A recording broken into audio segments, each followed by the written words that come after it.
ये महर-ए-ताबां से जाके कोई कह दे कि अपनी किरणों को गिन के रख ले, मैं अपने सहरा के ज़र्रे ज़र्रे को खुद चमकना सिखा रहा हूँ। अस्सलामु अलैकुम अज़ीज़ तुलबा, कैसे हैं आप लोग और कैसी गुज़र रही हैं छुट्टियाँ आपकी कोरोना में।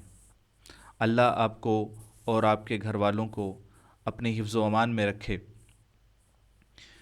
हमने इन्हीं हालात के अंदर अपने आप को आगे लेकर चलना है और इन्हीं हालात के अंदर अपनी तालीम को जारी रखना है। हालात जैसे भी हों, हमने इन हालात के साथ लड़ना है और अपनी हिम्मत नहीं हारनी। चलें जी, आज हम अपने पहले लेक्चर का आगाज़ करते हैं ऑर्गेनिक केमिस्ट्री के हवाले से। और ऑर्गेनिक केमिस्ट्री के अंदर आज हम electro philic substitution reaction discuss करेंगे एरोमेटिक कंपाउंड्स के। इस पे चलने से पहले हम आपको कुछ सिलेबस का तारुफ करवा दें कि आपके सेमेस्टर के अंदर जो सिलेबस इंक्लूड है और उसका कोड क्या है। आपके सिलेबस का कोड जो है वो 361 है और 3 क्रेडिट आवर का कोर्स है प्लस 1 क्रेडिट आवर की इसमें लैब आ जाती है। और थीरी के जो कोर्स कंटेंट्स हैं, एरोमेटिक सब्स्टिट्यूशन रिएक्शन है, ऑक्सीडेशन रिडक्शन है, पेरिसाइक्लिक रिएक्शंस है। और मिड टर्म के लिए हम एरोमेटिक सब्स्टिट्यूशन रिएक्शन करेंगे और ऑक्सीडेशन करेंगे यहाँ से। फिर फाइनल टर्म में रिडक्शन और पेरिसाइक्लिक रिएक्शंस पे मूव कर जाएंगे। अच्छा जी, आज हम पहला लेक्चर आपको बताएंगे एरोमेटिक सब्स्टिट्यूशन रिएक्शन के हवाले से। एरोमेटिक सब्स्टिट्यूशन के हवाले से उसके मैकेनिज़्म और उसकी टाइप्स, एरोमेटिक सब्स्टिट्यूशन रिएक्शंस की कितनी टाइप्स होती हैं और आपने पहले कितनी पढ़ी हुई हैं। रिएक्शंस ऑफ एरोमेटिक कंपाउंड्स के हवाले से अगर बात करें तो एरोमेटिक कंपाउंड जो हैं वो सब्स्टिट्यूशन रिएक्शन भी देते हैं, एडिशन रिएक्शन भी देते हैं, कपलिंग रिएक्शन भी देते हैं, ऑक्सीडेशन रिएक्शन भी शो करते हैं। ठीक है जी। और इसके साथ साथ रिडक्शन रिएक्शन भी शो कर सकते हैं। हमारा फोकस सिर्फ रहेगा सब्स्टिट्यूशन रिएक्शन पे। सब्स्टिट्यूशन रिएक्शंस की आगे मज़ीद 2 क्लासेस हैं, एरोमेटिक इलेक्ट्रोफिलिक सब्स्टिट्यूशन रिएक्शन और एरोमेटिक न्यूक्लियोफिलिक सब्स्टिट्यूशन रिएक्शंस। ये आपके कोर्स में दोनों ही शामिल हैं, इलेक्ट्रोफिलिक सब्स्टिट्यूशन रिएक्शन भी शामिल हैं और न्यूक्लियोफिलिक सब्स्टिट्यूशन रिएक्शन भी शामिल हैं। Nucleophilic substitution with respect to mechanism की बुनियाद पे आगे 3 क्लासेस में हम डिवाइड कर लेते हैं कि nucleophilic substitution reaction via addition elimination, via elimination addition और वाया बेंजाइन मैकेनिज़्म, या थर्ड है हमारे पास वाया डाइजोनियम साल्ट। जी, सबसे पहले हम इलेक्ट्रोफिलिक सब्स्टिट्यूशन रिएक्शंस को एक सरसरी नज़र के साथ देखेंगे कि आपने ये रिएक्शंस इंटरमीडिएट लेवल से पढ़ते आ रहे हैं। वो ज़्यादातर रिएक्शन आपने एरोमेटिक के बेंजीन के हवाले से या बेंजीन के रिस्पेक्ट से ही पढ़े हैं, जैसे कि हेलोजिनेशन है, नाइट्रेशन है, सल्फोनेशन है, अल्काइलेशन है, एसाइलेशन है। अल्काइलेशन फ्रीडल क्राफ्ट अल्काइलेशन या फ्रीडल क्राफ्ट एसाइलेशन के नाम से इनको पढ़ते थे। ये वो रिएक्शंस हैं जो आप इंटरमीडिएट लेवल से 5th सेमेस्टर तक आपने इनको पढ़ा हुआ है। ठीक है जी। और लेकिन इससे कॉम्प्लिकेटेड रिएक्शन आपने नहीं पढ़े हुए, उनको भी आज हम डिस्कस करेंगे कि एरोमेटिक क्या बेंजीन ही होता है, एरोमेटिक के अंदर बेंजीन के अलावा और कोई कंपाउंड नहीं आ सकता। तो हम वो कंपाउंड भी डिस्कस करेंगे जो बेंजीन के अलावा एरोमेटिक हैं और उनके अंदर भी इलेक्ट्रोफिलिक सब्स्टिट्यूशन रिएक्शंस होते हैं और कैसे होते हैं उनके मैकेनिज्म के साथ। अच्छा, सबसे पहले बेंजीन के हवाले से बात करें तो बेंजीन पे जब भी कोई इलेक्ट्रोफिलिक सब्स्टिट्यूशन रिएक्शंस के हवाले से बात की जाए तो इलेक्ट्रोफाइल जैसे ही अटैक करता है बेंजीन के ऊपर, तो हमें पता है कि बेंजीन स्टेबल मालिक्यूल है और स्टेबल मालिक्यूल के अंदर जो पाई इलेक्ट्रॉन है इसके अंदर रेजोनेंस है। रेजोनेंस की वजह से पाई इलेक्ट्रॉन क्लाउड रेजोनेट करता रहता है, लेकिन ड्रास्टिक कंडीशन देते हुए, कैटलिस्ट देते हुए हम इस पाई बॉन्ड्स को मजबूर करवा देते हैं कि ये किसी इलेक्ट्रोफाइल पे अटैक करे। इलेक्ट्रोफाइल ऐसी स्पीशीज़ होती हैं जिस पे पॉजिटिव चार्ज होता है। जैसे ही इलेक्ट्रोफाइल पे अटैक होगा एरोमेटिक सिस्टम का, तो एरोमेटिक सिस्टम पे पॉजिटिव चार्ज आ जाएगा और ये पॉजिटिव चार्ज जो है रेजोनेंस में इन्वॉल्व हो जाता है पाई बॉन्ड के साथ और मज़ीद रेजोनेटिंग स्ट्रक्चर बनती हैं इसकी तीन। अब बेंजीन पे अटैक हो तो तीन रेजोनेटिंग स्ट्रक्चर मार्ज वजूद में आती हैं। इन तीनों रेजोनेटिंग स्ट्रक्चर्स को हम वैसे बेसिकली कंबाइन सिग्मा कम्प्लेक्स भी कहते हैं, अरीनियमाइंस भी कह सकते हैं आप इन्हें। इन तीनों को आप सिग्मा कम्प्लेक्स भी कह सकते हैं और अरीनियमाइन भी कह सकते हैं। अच्छा जी, सिग्मा कम्प्लेक्स बनता है। सिग्मा कम्प्लेक्स इतना ज़्यादा स्टेबल नहीं होता। क्यों? क्योंकि इसमें एरोमेटिसिटी लॉस हो जाती है, हम दोबारा लॉस्ट हो जाती है, हम दोबारा एरोमेटिक करैक्टर दोबारा हासिल करना चाहते हैं तो डेफिनेटली फिर एक इलेक्ट्रोफाइल है जिसने अटैक किया है, दूसरा इसके साथ प्रोटॉन है, तो प्रोटॉन को कुर्बानी देनी पड़ती है, अपना पूरा बॉन्ड देकर यहाँ से hydrogen in the form of positive charge leave कर जाता है। तो that is the basic mechanism of electrophilic substitution reaction. और इसके हवाले से इसकी एनर्जी प्रोफाइल डायग्राम आप देख सकते हैं, ये आपने पहले पढ़ी भी होगी। एनर्जी प्रोफाइल डायग्राम के अंदर दो ट्रांजिशन स्टेट्स आती हैं। पहले ट्रांजिशन स्टेट जब इलेक्ट्रोफाइल अटैक करता है और दूसरी ट्रांजिशन स्टेट जब इसके अंदर से प्रोटॉन लॉस हो रहा होता है। और इन दोनों ट्रांजिशन स्टेट के दरमियान में जो सिग्मा कम्प्लेक्स बनेगा वो कार्बोकेटाइन की फॉर्म में होता है, स्टेबल होता है। डेफिनेटली जो कार्बोकेटाइन है रेजोनेंस में इन्वॉल्व हो गया तो उसको कंपैरेटिवली स्टेबल हो जाता है। तो ट्रांजिशन स्टेट के मुकाबले में अरीनियम आयन की एनर्जी जो है वो कम होती है, तो इस वजह से वो इस पीक पे बनेगा। और पहली ट्रांजिशन स्टेट की एनर्जी ज़्यादा है as compare to second transition state के। और इसके बाद क्योंकि इसमें प्रोटॉन जो है वो कंपैरेटिवली आसानी से लूज़ कर जाता है, वो लूज़ भी इस वजह से करता है कि हमें कुछ बेस इस्तेमाल करनी पड़ती है। ये बेस हम इस्तेमाल ख़ुद तो नहीं कर रहे होते, लेकिन इसमें मैकेनिज़्म के दौरान ही कैसे बेस पैदा हो रही होती हैं जो इस प्रोटॉन को जल्दी से एब्स्ट्रैक्ट करवा लेते हैं। तो पहला स्टेप कंपैरेटिवली स्लो होगा, दूसरा स्टेप कंपैरेटिवली इसका जिसमें प्रोटॉन लूज़ होता है वो फास्ट होगा। ठीक है जी, ये एनर्जी प्रोफाइल डायग्राम होगी इलेक्ट्रोफिलिक सब्स्टिट्यूशन रिएक्शन की।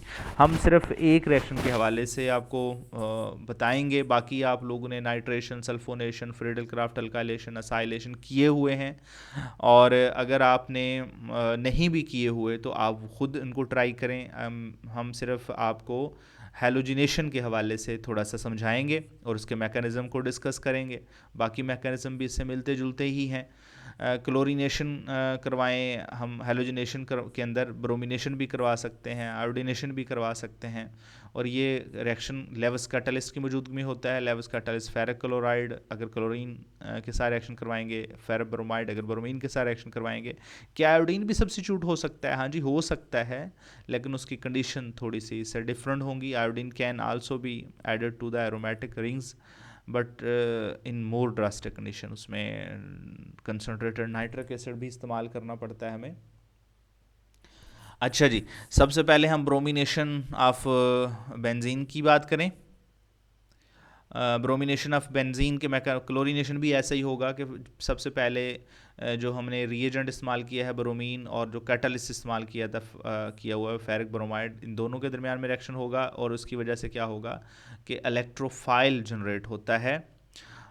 इलेक्ट्रोफाइल जैसे ही जनरेट होता है यहाँ पे ब्रोमीन ब्रोमोनियम आयन भी कह सकते हैं इसको, लेकिन ब्रोमीन के ऊपर जब पॉजिटिव चार्ज आ जाता है तो फ़ौरन बेंजीन के पाई इलेक्ट्रॉनिक क्लाउड को मौका मिल जाता है कि इस ब्रोमीन पे अटैक करे और दूसरा जो है वो इसके साथ वाला बॉन्ड मुकम्मल शिफ्ट हो जाता है FeBr4 नेगेटिव की फॉर्म में यहाँ पे लीविंग ग्रुप लीव कर जाता है यहाँ से।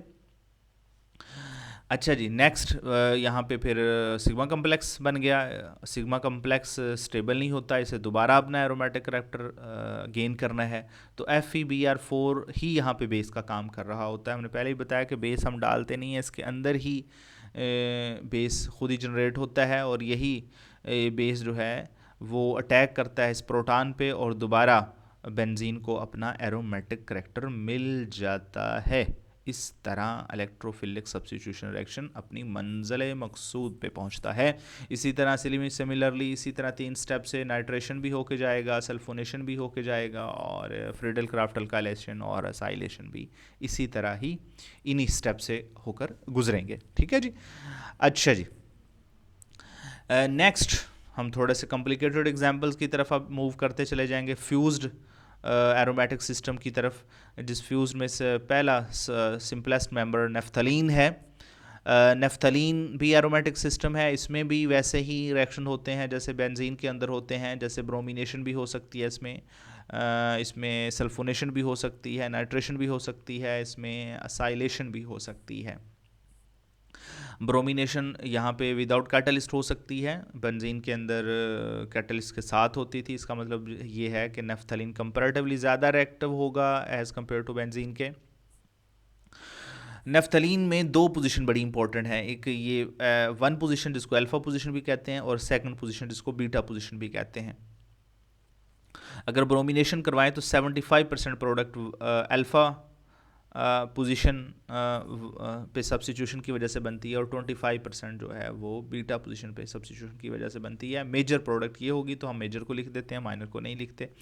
अच्छा जी, दूसरा है नाइट्रिक एसिड। नाइट्रेशन करवानी है तो nitric acid in the presence of acetic acid हमें इस्तेमाल करना पड़ता है। अगर आप बेंजीन का देखें तो वहाँ आपने कंसनट्रेटेड सल्फ्यूरिक एसिड इस्तेमाल किया था। यहाँ पे दो प्रोडक्ट बनेगी, अल्फ़ा पोजीशन पे भी और बीटा, यानी 1 और 2 पोजीशन दोनों पे नाइट्रेशन होगी, लेकिन मेजर जो होगी वो 1 पोजीशन वाली होगी और माइनर 2 पोजीशन वाली होगी। असाइलेशन सिर्फ 1 पोजीशन पे होती है।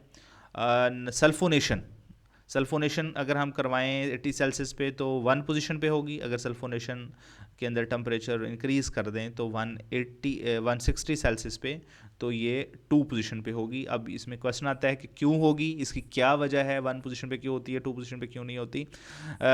Naphthalene 1 sulphonic acid kinetically stable product है, और naphthalene 2 sulphonic acid thermodynamically stable product है।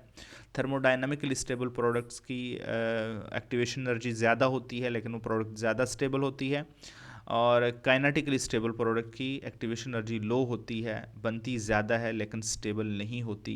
ये बाद में चेंज होकर दोबारा बीटा पोजीशन में चली जाती है, तो 1 पोजीशन से 2 पोजीशन में सल्फोनेशन चेंज हो जाता है क्योंकि इसकी स्टेबिलिटी नहीं है।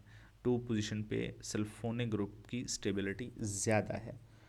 अच्छा जी, इसको थोड़ा सा और कंडीशन के साथ भी देख लेते हैं।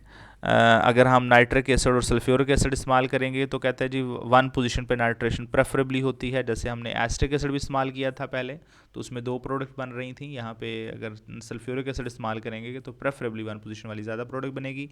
इसी तरह ब्रोमिनेशन जो है पहले हमने इस्तेमाल विदाउट कैटलिस्ट इस्तेमाल की तो 1 पे भी हो रही थी, 2 पे भी हो रही थी, लेकिन अगर हम यहाँ पे एस्टिक एसिड इस्तेमाल करेंगे तो 1 पे ज़्यादा इसकी रेशो बढ़ जाएगी, क्योंकि हमने पहले देखा 75% 1 ब्रोमोनेफ्थलीन बन रहा था। अब यहाँ पे देखें एस्टिक एसिड की मौजूदगी में 99% 1 ब्रोमोनेफ्थलीन बन रहा है। ठीक है जी।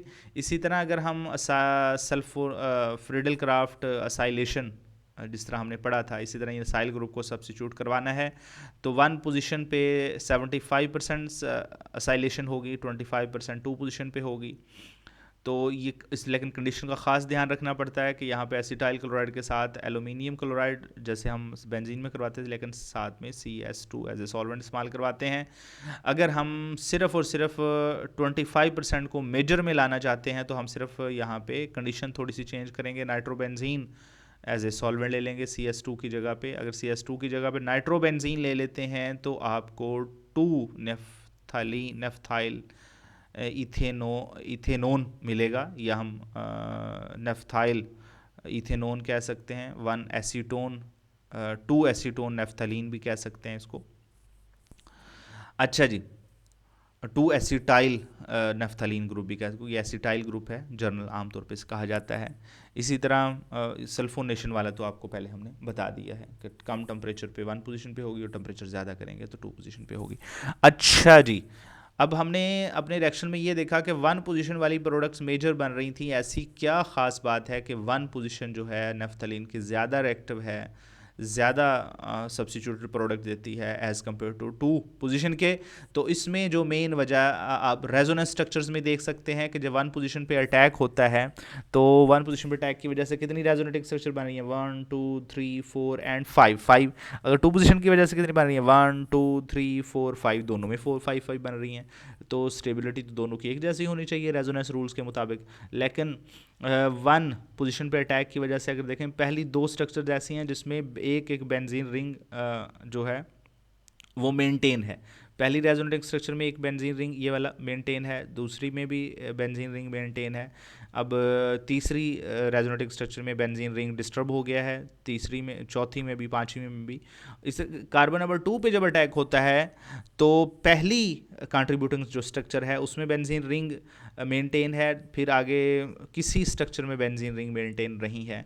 तो इसका मतलब ये है कि जिसमें ज़्यादा बेंजीन रिंग रहेंगे वो रेजोनेटिंग स्ट्रक्चर ज़्यादा स्टेबल होंगी। इसका मतलब ये है कार्बन नंबर 1 पे अटैक की वजह से 2 रेजोनेटिंग स्ट्रक्चर ज़्यादा स्टेबल बन रही हैं, कार्बन नंबर 2 पे अटैक की वजह से सिर्फ एक रेजोनेटिंग स्ट्रक्चर ज़्यादा स्टेबल बन रही है, बाकी नहीं बन रही। तो इसी वजह से कार्बन नंबर 1 पे प्रेफरेबली सब्स्टिट्यूशन होती है इन नेफ्थलीन। ठीक है जी, समझ आ गई कि नहीं? आ गई। चलो जी, नेक्स्ट हम बात करेंगे aromatic electrophilic substitution reactions anthracene में और फिनांथ्रीन के अंदर। अब इसी तरह एंथ्रासीन और फिनांथ्रीन पे जाने से पहले हम देखें कि ये एंथ्रासीन के अंदर पोजीशन नंबर 1 है और ये एंथ्रासीन में पोजीशन नंबर 2 है। तो हम नेफ्थलीन की तरह अगर इनको देखा जाए कि पोजीशन नंबर 1 पे और पोजीशन नंबर 2 पे वैसे ही अटैक होगा जैसे नेफ्थलीन पे होता है, ऐसा बिल्कुल भी नहीं है। एंथ्रासीन में और फिनांथ्रीन के अंदर थोड़ा सा रूल चेंज है। इसमें 1 पोजीशन की बजाय ये 9 और 10 पोजीशन ज़्यादा रिएक्टिव होती हैं। अब देखें, ब्रोमिनेशन करवाएंगे तो ना 1 पे हुई है ना 2 पे हुई है। नेफ्थलीन में तो 1 और 2 पे हो रही थी, ये 1 पोजीशन है, ये 2 पोजीशन है। लेकिन यहाँ पे ये वाली पोजीशन जो ये 9 पोजीशन है और ये 10 पोजीशन है। चाहे फिनांथ्रीन हो चाहे एंथ्रासीन हो, तो 9 और 10 पोजीशन ज़्यादा रिएक्टिव होती है एज़ कम्पेयर टू 1 और 2 पोजीशन के। इस वजह से हमेशा जब एडिशन रिएक्शन हो या सब्स्टिट्यूशन रिएक्शन हो तो 9 और 10 पोजीशन पे प्रेफरेबली हो सब्स्टिट्यूशन होगी। यहाँ पे पहले एडिशन प्रोडक्ट बनती है, बाद में सब्स्टिट्यूशन बनती है। इसी तरह ब्रोमिनेशन फिनांथ्रीन पे भी देखें, ये 9 पोजीशन है और ये 10, ये भी इसकी 9 10 पोजीशन है। 9 और 10 पोजीशन पे ही सब्स्टिट्यूशन होती है, पहले एडिशन प्रोडक्ट बनती है, फिर इसके बाद सब्स्टिट्यूशन एलिमिनेशन के बाद सब्स्टिट्यूशन प्रोडक्ट बन जाती है। लेकिन अब इन दोनों में भी मुकाबला है। एंथ्रासीन थोड़ा सा ज़्यादा रिएक्टिव होता है एज़ कम्पेयर टू फिनांथ्रीन के। ऐसा क्यों है? ऐसा क्यों है? ऐसा क्यों है? ऐसा इस वजह से भी है कि एक तो एंथ्रासीन की जो रेजोनेंस एनर्जी है वो कम है, फिनांथ्रीन की रेजोनेंस एनर्जी ज़्यादा है। तो इसका मतलब फिनांथ्रीन ज़्यादा स्टेबल है एज़ कम्पेयर टू एंथ्रासीन के। और दूसरी वजह क्या है? दूसरी वजह यह है कि जब इलेक्ट्रोफाइल जो है वो एंथ्रासीन की 9 पोजीशन पे अटैक करता है तो ये पॉजिटिव चार्ज आता है। ये पॉजिटिव चार्ज जो है दोनों साइड पे लगे हुए बेंजीन रिंग के साथ रेजोनेंस में इन्वॉल्व हो सकता है। लेकिन अगर आप फिनांथ्रीन में देखेंगे तो जब पॉजिटिव चार्ज आता है फिनांथ्रीन पे तो ये पॉजिटिव चार्ज सिर्फ एक साइड, यानी इस साइड वाले बेंजीन रिंग के साथ तो रेजोनेंस में इन्वॉल्व होकर स्टेबलाइज हो सकता है, लेकिन जो है वो दूसरी तरफ इसका स्टेबलाइज होना थोड़ा सा मुश्किल हो जाता है। जैसे पॉजिटिव चार्ज है, पहले इस पे यहाँ पे आएगा, ये पाई बॉन्ड यहाँ पे शिफ्ट होगा, पॉजिटिव चार्ज यहाँ आ जाएगा, फिर इसके साथ रेजोनेंस में इन्वॉल्व हो जाएगा, फिर इसके साथ हो जाएगा। लेकिन एंथ्रासीन में देखें, एंथ्रासीन के अंदर ये इसको दोनों साइड पे बेंजीन रिंग लिखते हैं और ये बेंजीन रिंग ना सिर्फ पॉजिटिव चार्ज को स्टेबलाइज कर रहे होते हैं, और स्टेबलाइज करने से मुराद ये इलेक्ट्रॉन डोनेटिंग ग्रुप का भी काम कर रहे होते हैं। अच्छा जी, ये वजह है कि एंथ्रासीन ज़्यादा रिएक्टिव होता है 9-10 पोजीशन पे फिनांथ्रीन के मुकाबले में। ठीक है जी। अच्छा जी, हमने नेफ्थलीन की इलेक्ट्रोफिलिक सब्स्टिट्यूशन भी देख ली, फिनांथ्रीन की भी देख ली, और एंथ्रासीन को रीज़न भी आपको पता लगी कौन सी पोजीशन ज़्यादा रिएक्टिव होती हैं और क्यों होती हैं, ये आपको पता होना चाहिए। और इनकी अच्छी तरह प्रैक्टिस कीजिएगा लिख के, फिर याद होंगी, वरना ये रेजोनेटिंग स्ट्रक्चर्स याद नहीं होती। अच्छा जी, नेक्स्ट हम पिरिडीन की तरफ चलते हैं। पिरिडीन भी तो एरोमेटिक है लेकिन हेट्रोसाइक्लिक एरोमेटिक कंपाउंड्स के अंदर आता है। इसमें भी तो वैसे ही रिएक्शन होने चाहिए जैसे ब्रोमिनेशन बेंजीन में होती है, नाइट्रेशन ब्रोमीन में होती है, बेंजीन में होती है, सल्फोनेशन होती है, लेकिन यहाँ पे थोड़े सी कंडीशन चेंज होती है। ब्रोमिनेशन करवाएंगे तो ये ब्रोमिनेशन 300 सेल्सियस पे होती है, लेकिन बेंजीन में ये रूम टेम्परेचर पे हो जाती है in the presence of catalyst. और सल्फोनेशन नाइट्रेशन करवा रहे हैं तो 300 सेल्सियस पे उसी कंडीशन में होती है 3 पोजीशन पे। बेंजीन की pyridine के अंदर जहाँ जो नाइट्रोजन होता है ये 1 पोजीशन, और उससे नेक्स्ट वाली ये 2 पोजीशन और ये 3 पोजीशन। आप देखें ब्रोमिनेशन भी 3 पोजीशन पे है, प्रेफरेबली नाइट्रेशन भी 3 पोजीशन पे है, और अगर हमने सल्फोनेशन करवानी है तो वो भी 3 पोजीशन पे है। ठीक है जी। लेकिन अब क्वेश्चन ये है कि 3 पोजीशन पे ये ज़्यादा pyridine क्यों रिएक्शन देता है। इसमें इसके हवाले से हम 3 रिएक्शन देंगे, यानी पोजीशन नंबर 2 पे भी अटैक करवा के देखें, फिर पोजीशन नंबर 3 पे अटैक करवा के देखें, फिर पोजीशन नंबर 4 पे अटैक करवा के देखें। पोजीशन नंबर 2 पे अटैक करवाएंगे तो तब भी 3 रेजोनेटिंग स्ट्रक्चर बन रही हैं। पोजीशन नंबर 3 पे अटैक करवाएंगे इलेक्ट्रोफाइल का, तब भी 3 रेजोनेटिंग स्ट्रक्चर हैं। 4 पे करवाएंगे तब भी 3 रेजोनेटिंग स्ट्रक्चर हैं। लेकिन 2 पे और 4 पे अटैक करने की वजह से एक एक स्ट्रक्चर ऐसी बन रही है जो लीस्ट स्टेबल है। लीस्ट स्टेबल क्यों है कि पॉजिटिव चार्ज नाइट्रोजन पे आता है। रेजोनेंस का एक रूल है कि वो रेजोनेंस स्ट्रक्चर लीस्ट स्टेबल होती है जिसमें पॉजिटिव चार्ज ज़्यादा इलेक्ट्रोनेगेटिव एटम पे आता है। तो 2 पोजीशन पे अटैक की वजह से नाइट्रोजन पॉजिटिव चार्ज आ रहा है, एक रेजोनेटिंग स्ट्रक्चर ऐसी बन रही है, और 4 पे भी एक रेजोनेटिंग स्ट्रक्चर ऐसी बन रही है जिसमें नाइट्रोजन पे पॉजिटिव चार्ज आ रहा है।